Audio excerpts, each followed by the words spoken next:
ze kuwa gatatu w'icyumweru cyashize, abonetse kuwa gatatu w'iki cyumweru twamubonye ejo.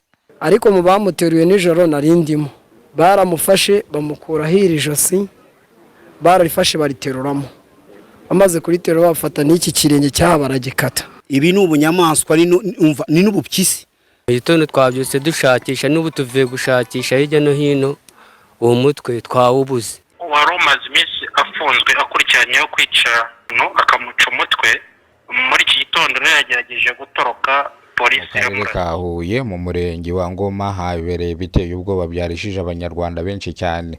Ni inkuru y'agahinda, ni inkuru yahamuye abanyarwanda benshi, abandi barwara imitima. Umugabo w'imyaka 40 witwa Joseph yitabye Imana ku iki gicamunsi ari ku itariki 14 z'ukwezi kwa gatanu 2026 nibwo uyu mugabo yaje gusangwa munsi y'umukingo yitabye Imana.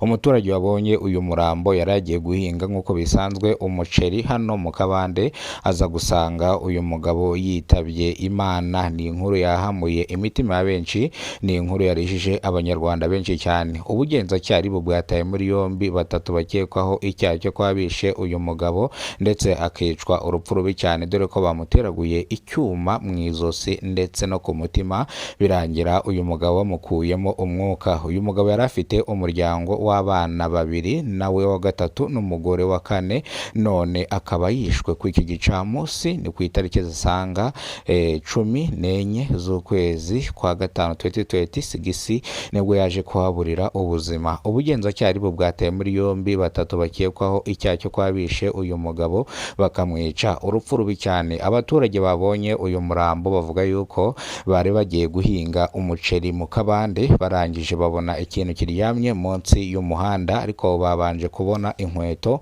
mu gusubira inyuma ngo barebe icyo kintu kiryamye munsi y'umuhanda, ese no umusinzi wasinze akaryama hano munsi y'umuhanda byagenze gute. Nibwo basubiye inyuma, bahageze basanga ni umugabo wapfuye urupfu rubi cyane, dore ko n'abamwishe basize banamutwikiriye ibitenge, basiga amaguru batayapfutse kugira ngo bagaragaze yuko ari umuntu wateye ingangi cyangwa ari umuntu waryamye nk'ahantu mu ishyamba ategereje ko bucya ngo agende.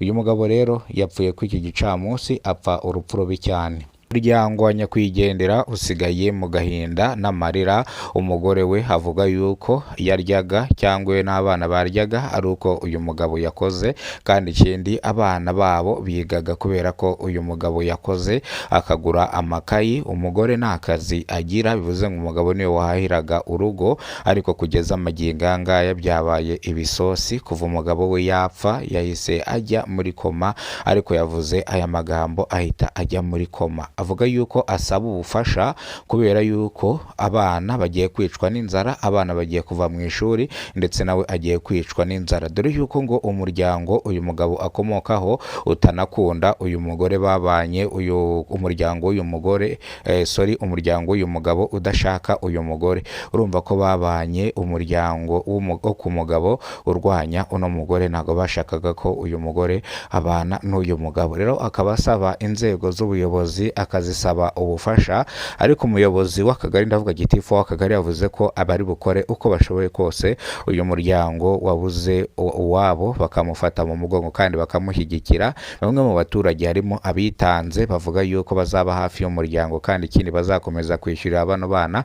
Uyu mugore harimo abaturage 2 bahise bamuhereza isambu yo kuzajya ahingamo kugira ngo abone uburyo ki agaburira bano bana. Ntabwo bayimuhaye burundu, bayimuhaye ngo azajye ayihingamo kugira ngo abone ibyo kurya, abone n'ibyo aha abana kugira ngo ubuzima bwabo bukomeze bugende neza. Iyi ni inkuru rero yashenguye imitima ya benshi, ni inkuru yahamuye abanyarwanda benshi cyane, n'itangazamakuru rirahahamuka. Ishami ry'ubugenzacyaha ryahumurije umuryango wa nyakwigendera, nabo bavuga yuko bazatanga ubufasha, kandi basobanura yuko batatu bafashwe batawe muri yombi bakurikiranwe icyaha cyo babishe umugabo we, dore ko ku baturage batanze amakuru kugira ngo hano bafatwe bavuga yuko uyu mugabo bari bari kumwe mu masaha ya nimugoroba barimo basangira agacupa kwa Daforoza ariko baza gutaha. Uyu mugabo rero aza kugaragara yitabye Imana kandi batahanye bavuye ku isatere. Aka kabari yanywereyemo nijoro kahagaritswe by'agateganyo cyangwa babaye bagahagaritse by'agateganyo kugira ngo ubugenzacyaha bukomeze bukore iperereza ryimitswe bitonze gake gake.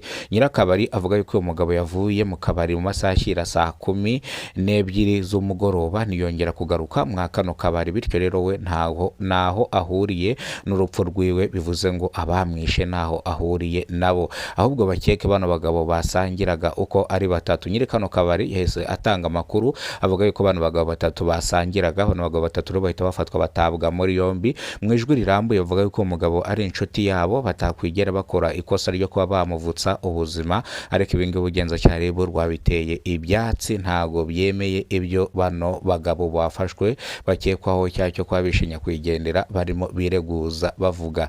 Ni icyaha cy'indengakamere n'icyaha bakoze, icyaha bakoze nikibahama gihanishwa igifungo cya burundu kitagabanyirizwa ibihano. Imana ibarinde, Imana ibahereze umugisha. Ni bwo bwa mbere ugeze kubona umuyoboro, ibuka gukora subscribe ufungura inzogera uzajya umenya byinshi dukora umunsi ku munsi.